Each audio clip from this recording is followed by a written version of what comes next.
Hi, நான் அருணா பேசுகிறேன். இன்றைக்கி அருணா வீட்டிலேருந்து என்ன பார்க்க போகிறோன்னா, ரொம்ப டேஸ்டியான கருவாடு குழம்பு தான் பார்க்க போகிறோம். வாங்க எப்படி செய்யலாம் பார்க்கலாமா? அதுக்கு நான் இன்றைக்கி சாலை கருவாடு தான் யூஸ் பண்ணுறேன். அதை எடுத்து கேஸ் ஸ்டவ்வில் வச்சு நல்லா சுட்டு எடுத்துக்கோங்க. சுட்டு எடுத்து ஆறுனதுக்கப்புறம் ஸ்கின்னெல்லாம் ரிமூவ் பண்ணிவிட்டு தண்ணியில் போட்டு நல்லா வாஷ் பண்ணி எடுத்து வச்சுக்கோங்க. அப்புறம் தேங்காயும் சின்ன வெங்காயமும் நல்லா ஃபைன் பேஸ்ட்டாக அரைச்சி வச்சுக்கோங்க. நெக்ஸ்ட்டு குட்டி லெமன் சைஸ் புளி எடுத்து நல்லா ஊற வச்சுக்கோங்க. இப்போது குழம்பு எப்படி செய்யலாம் பார்க்கலாமா? ஒரு மண்சட்டி எடுத்துக்கோங்க. அதில் கத்திரிக்காய், தக்காளி, முருங்கைக்காய், வாழைக்காய், மாங்காய் எல்லாம் போட்டிருக்கேன். உங்களுக்கு என்ன வெஜிடபிள்ஸ் தேவையோ நீங்கள் ஆட் பண்ணிக்கோங்க. நான் இந்த வெஜிடபிள்ஸ் இன்றைக்கி ஆட் பண்ணியிருக்கேன். எல்லா வெஜிடபிள்ஸும் கட் பண்ணி போட்டுக்கோங்க.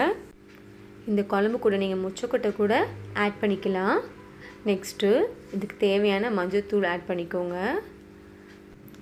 நெக்ஸ்ட்டு இந்த குழம்புக்கு தேவையான குழம்பு மிளகாய்த்தூள் ஆட் பண்ணிக்கலாம். நான் 4 to 5 டேபிள் ஸ்பூன் ஆட் பண்ணியிருக்கேன்.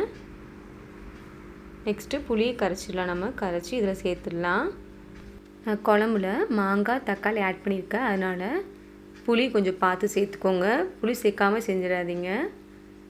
டேஸ்ட்டு சூப்பராக இருக்கும். அப்போ தான் புளி கரைச்சி ஊற்றியாச்சு.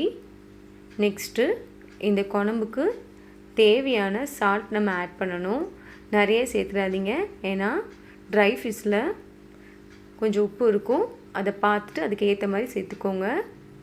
நல்லா மிக்ஸ் பண்ணிக்கோங்க. இப்போது உப்பு, புளிப்பு, காரம் எல்லாம் செக் பண்ணிக்கோங்க. இது கூட இப்போது அரைச்சி வச்ச தேங்காய், ஆனியன் பேஸ்ட் இதில் ஆட் பண்ணிக்கோங்க.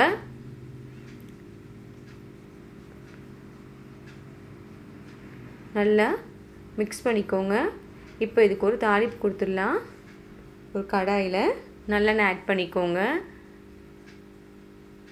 நல்லெண்ணெய் ஹீட் ஆனதுக்கப்புறம் ஒரு 1.5 டேபிள் ஸ்பூன் கடுகு, உளுந்தம்பருப்பு ஆட் பண்ணிக்கோங்க. கடுகு நல்லா வெடிக்கணும். நல்லா வெடித்ததுக்கப்புறம் சின்ன வெங்காயமும் கறி லீவ்ஸும் வச்சுருக்கேன், ரெண்டையும் கட் பண்ணி வச்சுருக்கேன். அதை இதில் ஆட் பண்ணிக்கோங்க. நல்லா கோல்டன் ப்ரௌன் ஆகணும். ஆனியன் நல்லா கோல்டன் ப்ரௌன் ஆகிடுச்சு.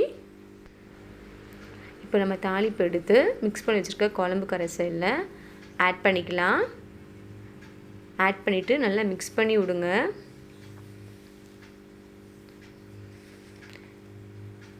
இப்போது நம்ம ஸ்டவ் ஆன் பண்ணிவிட்டு நல்லா வெஜிடபிள்ஸ்லாம் கொஞ்சம் வேக விடணும்.